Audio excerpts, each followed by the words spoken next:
So, imagine all your favorite artists dropped an album on the same day, but streaming services aren't a thing, and you only got $10 to spend.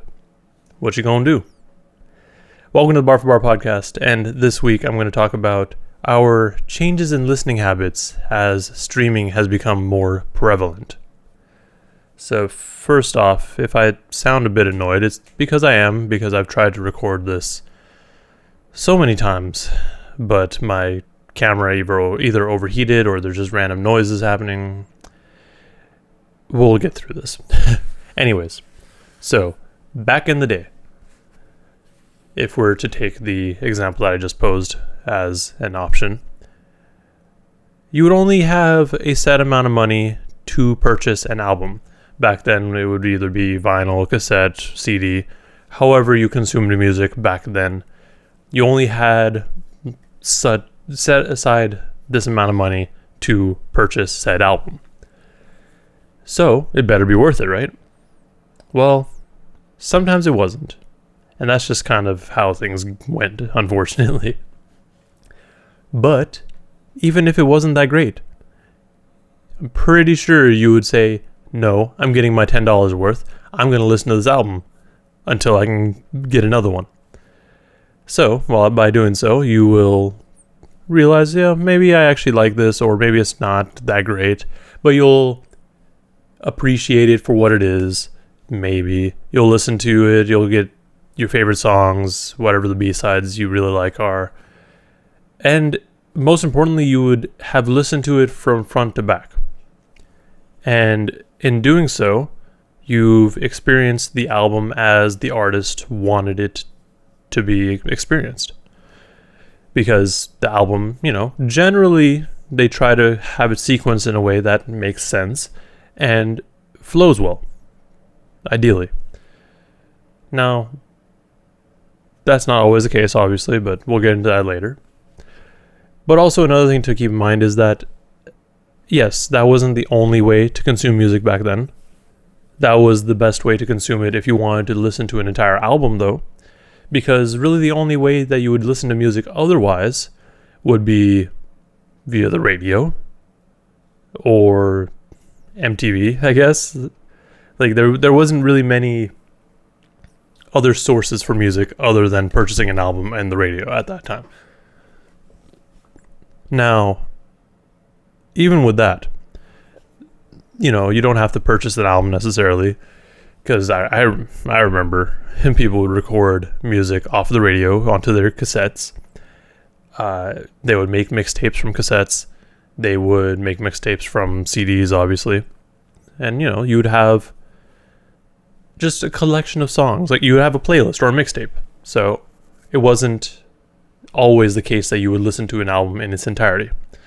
But if you really cared about the music, you would go and purchase it and get the album. Or you would hit up your friend, borrow a tape, burn a copy, whatever you did back then. There were ways for people who really wanted to listen to music or the album to listen to the album. Now, as time went on, so this is, let's say, 2000s, early 2000s maybe. This is right around, actually before that. Right when file sharing services became a thing, like LimeWire or Kazaa, stuff like that. Right around then, things changed, right? So, obviously right before this, you had people burning you a copy of their CD or whatever. But now, it's like, you can just find it online. So, having someone burn you a copy wasn't really a necessity. And that was dope. You were able to just find whatever you wanted to listen to online. That kind of also comes with the downsides. Obviously, viruses and stuff are a possibility. And it doesn't benefit the artist in any way if you're just downloading it off the internet. But it was easier for a lot of people to get more music in that way. And then, you burn CDs and stuff from that and play it wherever you went. Now, the other thing with that is at least from what I've heard in my experiences with it, it wasn't very easy to download an entire album sometimes. So what would end up happening is you would download just songs.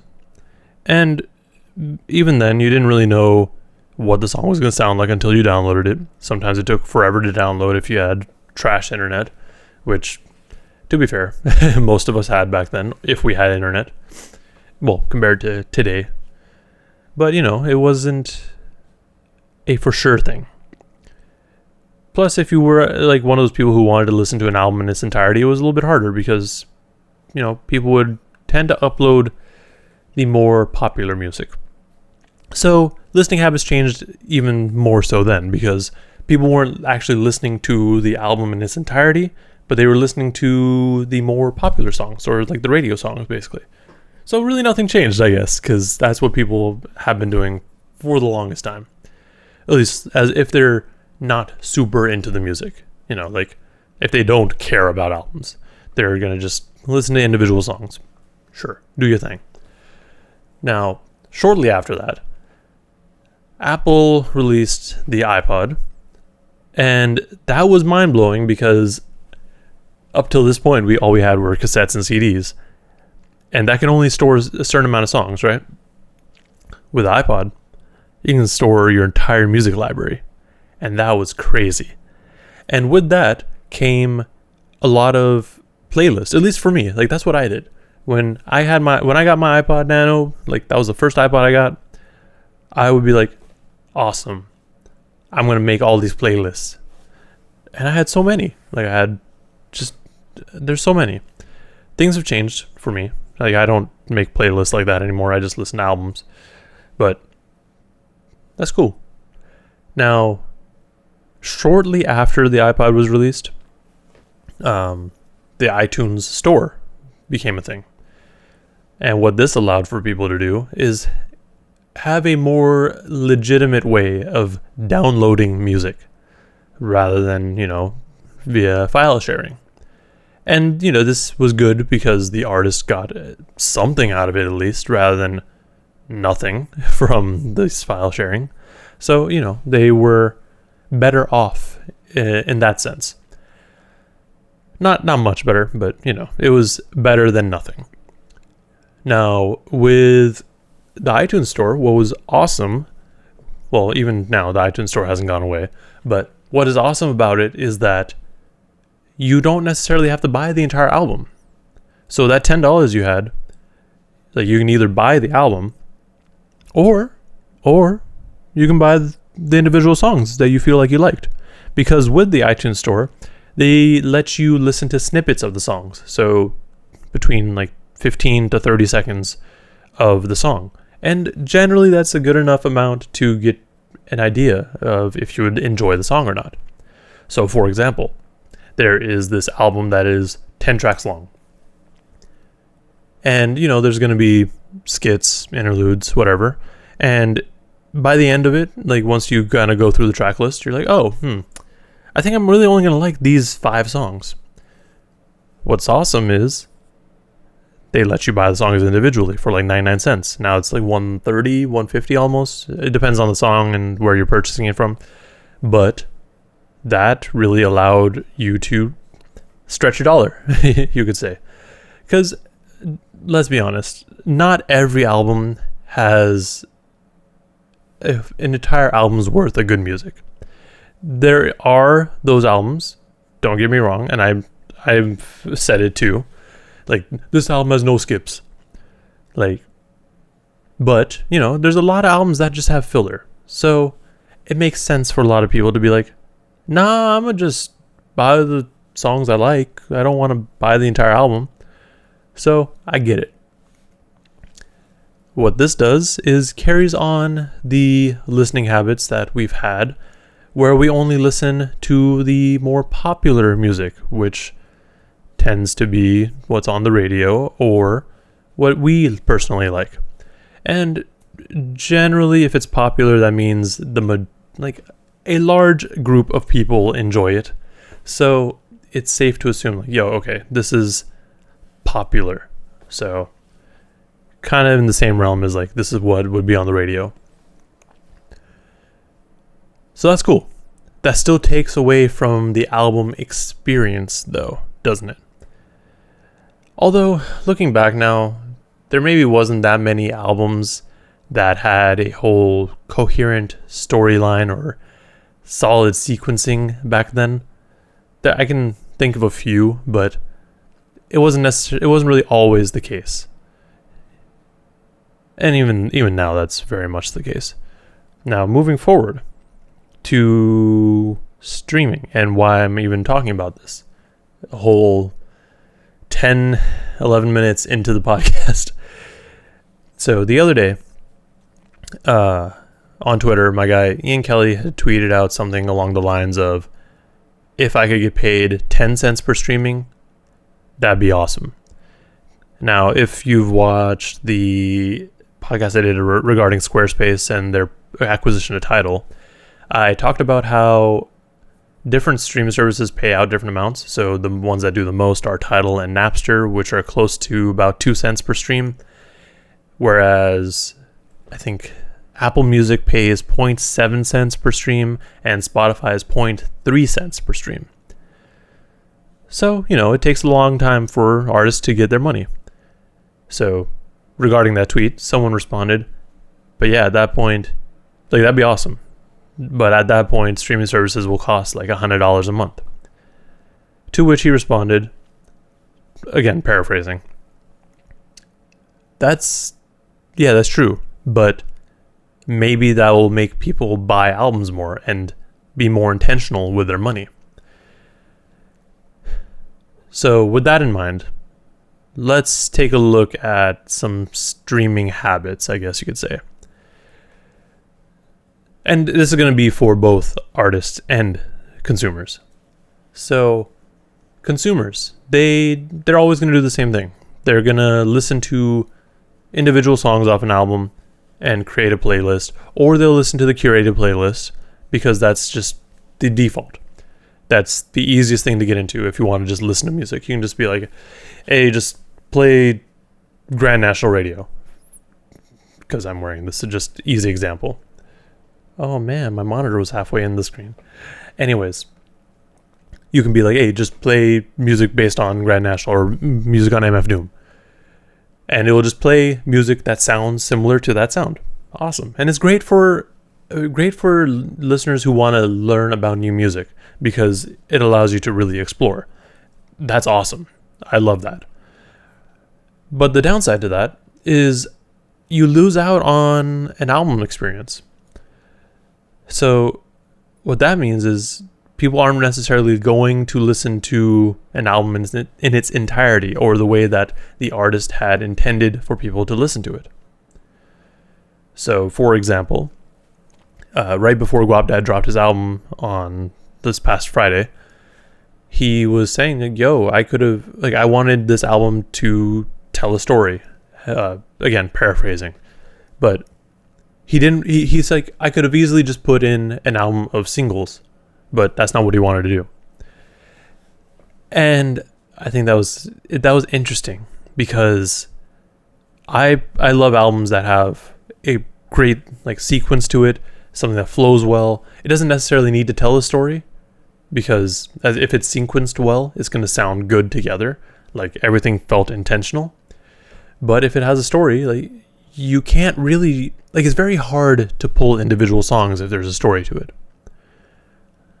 For example, with The Roots, and Then You Shot Your Cousin. Or brother. Shit, I don't remember now. But anyways, the latest Roots album that came out almost 10 years ago. That is an album that you have to listen to as an album. You can't really listen to individual songs off of it. You can, but it won't really make sense or you won't enjoy it as much. And I say this a lot of times when singles come out too. If a single seems too poppy or seems a little bit offbeat, from what I would expect for that particular artist, I'd be I'm interested in seeing how it fits into the album. Because a lot of times songs sound better in the context of an album. For example, with Kendrick's Swimming Pools. I knew what he was doing with the song anyway, because it was a very It was a very interesting song. Like it had commercial appeal, but it was actually saying stuff. But it didn't really make sense at the time. Like, how is this going to work with the album? And then in the context of the album, it makes so much sense. It's great. I think the same thing. I think I said the same thing when he dropped I, because I was like, why? What is happening here? And then To Pimp a Butterfly came out. I'm like, oh, okay, that makes sense now. So those are some of the examples that I can think of right now. Anyways, like I was saying, when you're listening to albums,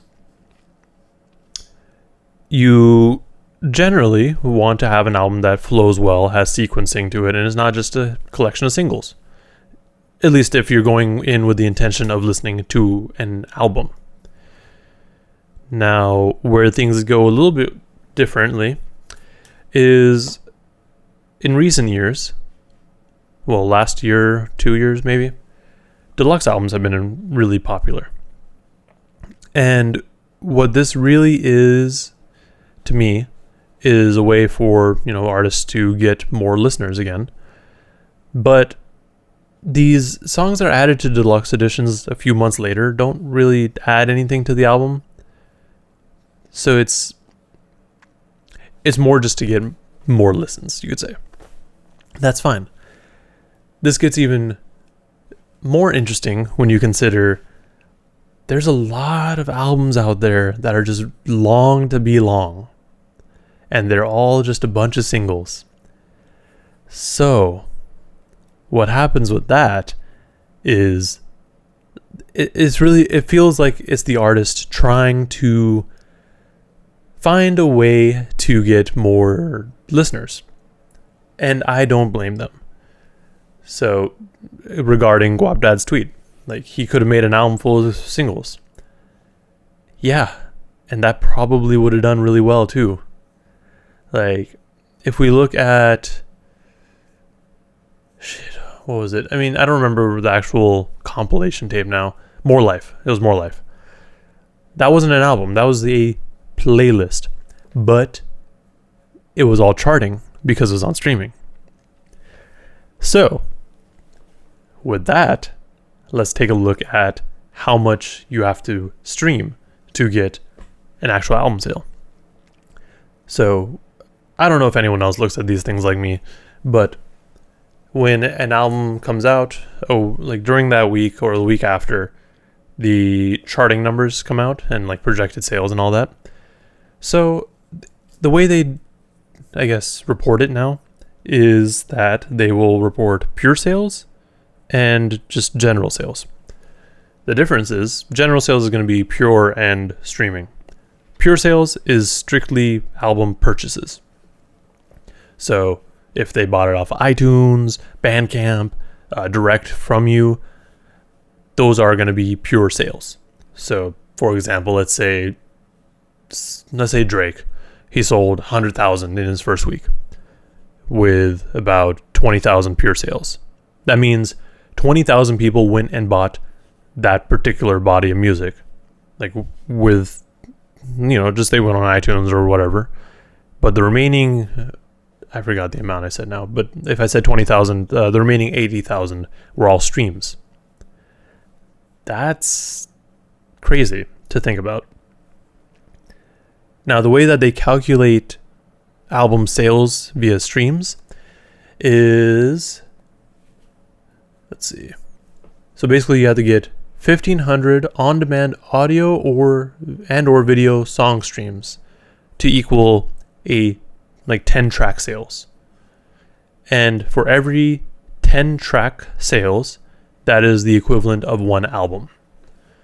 So, if you have an album that is 10 tracks long and it gets streamed, like the entirety of the album gets streamed 1,500 times, that is one sale. That's crazy, isn't it? But, money-wise, it makes sense. It adds up. That's fine. What sucks is, you can easily just have one song on repeat from that album, and that will be the majority of the album sales. So I don't know if you can see where I'm going, but this kind of goes into the idea that these albums are just a bunch of singles. So when we have these artists that drop 20, 30, 40 long albums, like 40 track long albums, they're doing so because the more streams you get, the more album sales. So if someone's sitting there and listening, like let's say on average like 25, like that's a higher like track listing album, and they've kind of calmed down, but they were pretty common for a little bit. You can have someone listen to like say it's 20 tracks. Let's make it easy for the math. The same 1,500 streams that you got from a 10 track album, those 1,500 people who are streaming are probably going to just throw on the entirety of this 20 track album. So you're basically getting double the sales. And it makes a lot of sense, like money wise, like, yeah, no, do that. But with that, it also changes our listening habits again, because you have this album full of singles that people are either like ignoring, like that there's a difference between all the songs, or they're just like, I really like this one song and I'm going to keep listening to it. I don't know. To me, there's no right or wrong way to listen to music. Let's get that out of the way, because everyone can listen to music however they want. Personally, I like to listen to an album. My listening habits are not that I will throw on a radio station very often, or I will listen to a playlist that has been automatically generated. I'm going to go and listen to an album because the artist intended this album to be listened in a certain way. But you can listen to it however you want. I'm not going to be mad at you. Now, that's also why I say in the beginning of most of my reviews how long the album is and how well it flows, because that's really important. But, people listen to music differently. I went into this originally thinking that, like, with the mindset that as we've progressed, like, over the years in terms of listening to music, we've listened to less full albums and more individual songs. And that may be the case. I don't know the exact numbers. But if you really think about it, people have always listened to singles and what's on the radio and what's popular rather than entire albums. Like, entire album sales, sure. Like, albums used to sell a lot more, at least from what I can tell. Like, in my mind, it feels like albums used to sell a lot more. But now, people just listen to individual songs rather than the entirety of an album. I guess what I'm trying to say is, even though I went in basically thinking that back in the day, people used to listen to albums all the way through and they didn't really, listen to individual songs as often. They would listen to an album front to back, all that. I think that was a very small minority, because you have to be really into a particular album to want to do that, or you have to be really into music to want to do that. I don't think the general public is that invested in music or a particular artist or an album that they would want to listen to an album front to back on repeat. But, people vary. And that's, that was the case back then, where people would just listen to the radio, or they would listen to this tape that their friend made for them, or CD or playlist, whatever. And that is still the case now. I mean, I don't go outside as much, but back when I was around people, they'd be like, hey man, I made this playlist. You should check it out. And I would always be like, yeah, I'll check it out, and never actually do it because I'm a hater. But, it's different. Like, I am one of those people who has to listen to an album. I don't really enjoy listening to individual songs as much. But you might. So You do you, bro. I don't know. It's weird. Like I really did initially go in, like when I had this idea for this episode, that yeah, no, people have changed in terms of how they listen to music. But now I think about it, it's just there's a vocal minority who say, no, you have to listen to albums. Albums used to be different back in the day. We used to listen to them front to back. And like, it's almost like they don't want to get with the times, it feels like. Like, streaming services aren't bad. Like, I mean, well, they're bad in the sense that the artists don't get paid. But if you are just looking at it from, consuming music, like that perspective, they're not bad. You can get a lot of music for like $10 a month. And there's still, you can still go and listen to albums.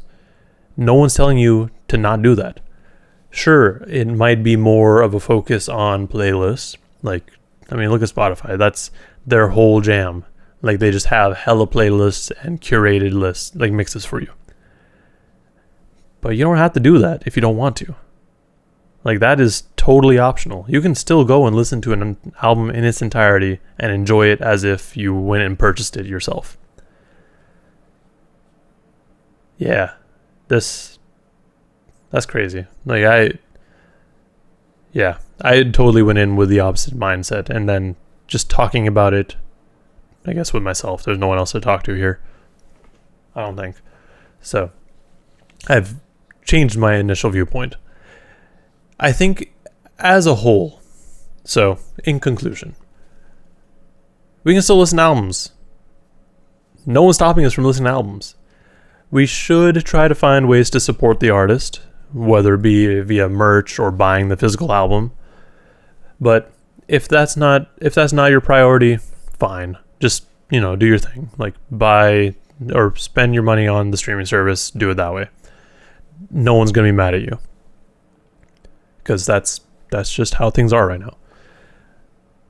But if you also just go and listen to individual songs, that's totally fine too. I will say that sometimes you are missing out on an experience. Like, if, oftentimes the artist was intentional with how they make their music. But if you choose to listen to individual songs, that's totally fine by me. I'm not going to be mad at you. I think that's all I got to say, though. Let me know in the comments below how you consume music. Do you listen to playlists? Do you listen to albums in their entirety? Let me know. Also, remember to like and subscribe if you want to see more content like this. Thank you for watching, and please stay safe out there.